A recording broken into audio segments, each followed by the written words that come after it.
Hello, I'm Christine Curtis, and as your dental concierge, I help organizations increase productivity. And I'm Denny Van, owner of Heartfelt Awakening. I help people learn how to train their brain to choose wellness. Welcome to Your Brain on Wellness. It feels like, we're always talking about water. And people say you should drink this much water, and some people say you should drink that much water. And, there's a lot of myth busting out there and not good information about drinking water. The biggest thing is your brain is 70% water. And when you're dehydrated, you can't think. Kids can't think. People can't think. You just can't think, or you're not thinking as well as you could. Exactly. So being 70% water, your brain, dehydration can happen really fast in the body, especially in small children. It can happen very fast in the body. So what are some of the signs of dehydration? Well, a dry mouth is one. That's one of the signs.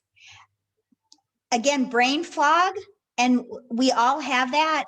I know a lot of women after menopause, they actually say that's due to a hormonal imbalance. It actually could be due to dehydration.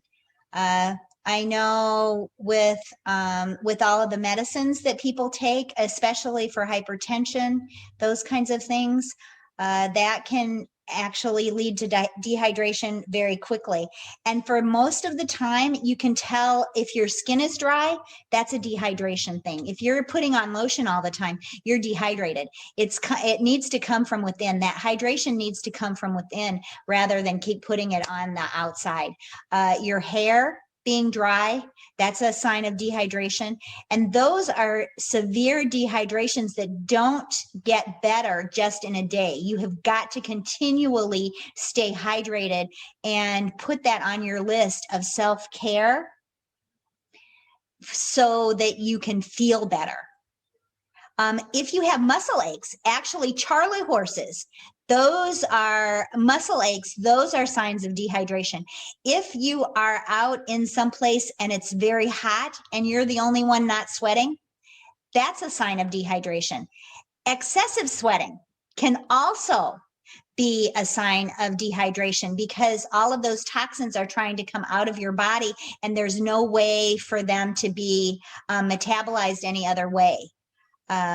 So some of that, those things that they're treating actually could be treated easier with just staying hydrated, without medication, again, through that self-care. Absolutely. And, we've been talking about inflammation in almost every single episode, and dehydration causes inflammation. And so you mentioned those Charlie horses. When we're not replenishing the water and electrolytes, because we are electrical machines, we want to focus in on hydration when it comes to our electrical energy.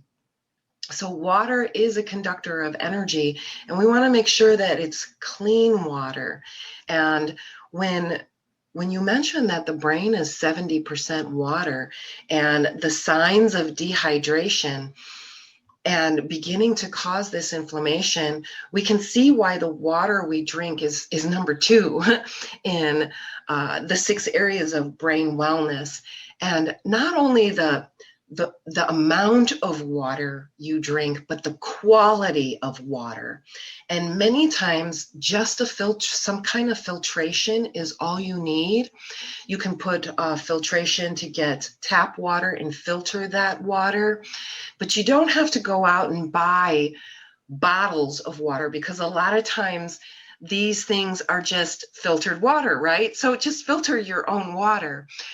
And to get clean water, there are things you can do in your home. In our home, we have a reverse osmosis machine because we have well water. And so we want to make sure all those impurities are out of the water before drinking it. But not only the quality and quantity of the water that you drink, but becoming aware of when your body's reacting to signs of dehydration. And it's so different for everyone. Some people, they'll get the brain fog. Other people, they'll start to slow down. Some people will get constipation. So it really depends on you, and you have to become your own experiment to discover how you recognize, oh my gosh, my body is reacting to dehydration. And when you are dehydrated, it creates inflammation, and inflammation has many, many names that ends in itis, right? So we have some kind of name with an itis. Well, the root cause of inflammation starts with what we do, with the air we breathe, with the water we drink, with the food we eat, with the thoughts we think, with the words we use.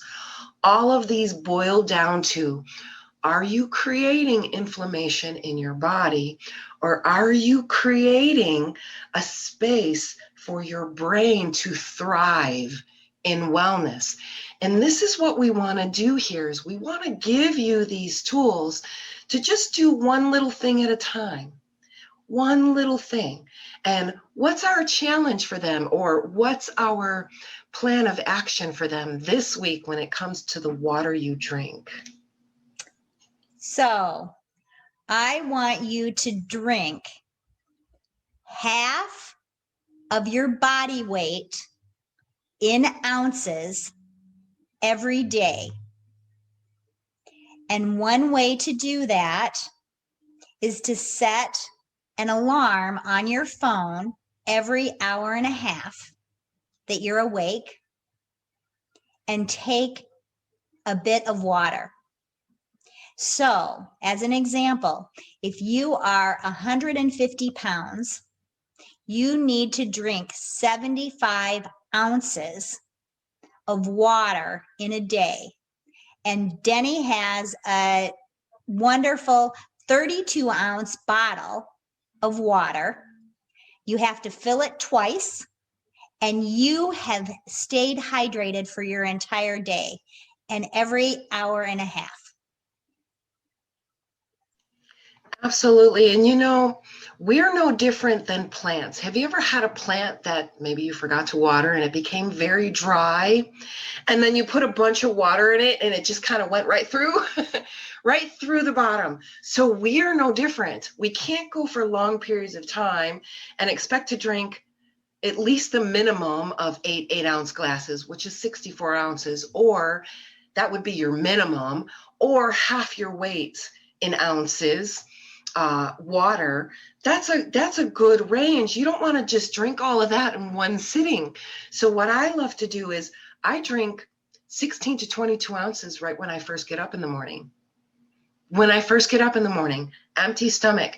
And then I drink before I eat, and I'll drink some not right before bed, but because who wants to get up all night long and pee, right? But I'll drink throughout the day. And it's the same idea with a plant. You want to give it enough to saturate and keep it, not just have it run through you, right? And then you're constantly going to the bathroom. And this is a process where you begin to, again, experiment. You are your own experiment. Begin to recognize the signs that your body gives, when it's getting thirsty, when it needs to have some water. I need some right now because talking and breathing makes me need more water. So you'll recognize when you need more water, when you need less water. Believe it or not, when it's more humid outside, I need more water. So we begin to pay attention to the amount and the quantity and the quality of the water. And again, if you're someone who's drinking a lot of water, you're sweating a lot, drinking straight up water might not be enough for your electrical system. We may need to replace electrolytes. And so that's like the stuff they put in an IV bag, those electrolytes, where whether you're having a heart attack or in labor pains, whatever, the first thing they do is they give you electrolytes in an IV bag. And this begins to create balance right away and reduce inflammation right away. And there are things that you can do to make sure that you get your electrolytes. I make my own recipe, if you will, and it's good for my body. I've modified the recipe for others. For example, I'm working with someone, he can't have any kind of potassium. So I remove that from the recipe and he's able to get his electrolytes for his needs. As we begin to pay attention to our body signals, this is when we begin to have these manifestations of well-being. And you can't take a pill for this, right, Chris? No, you can't. And that is a perfect point. Some people don't like to drink water, and there are other ways to hydrate rather than drinking water. So make sure that if you can't drink water, that you do it in some other way, or you actually make up some kind of solution that you can ingest, like Denny, so that you can take and you can hydrate and you can drink as much water or liquid that you need in order to function at your optimal level. Excellent. So the next one we're going to get into is the food we eat. Thank you so much for joining us on the 6 areas of brain wellness. We look forward to the next episode. In the meantime, be well.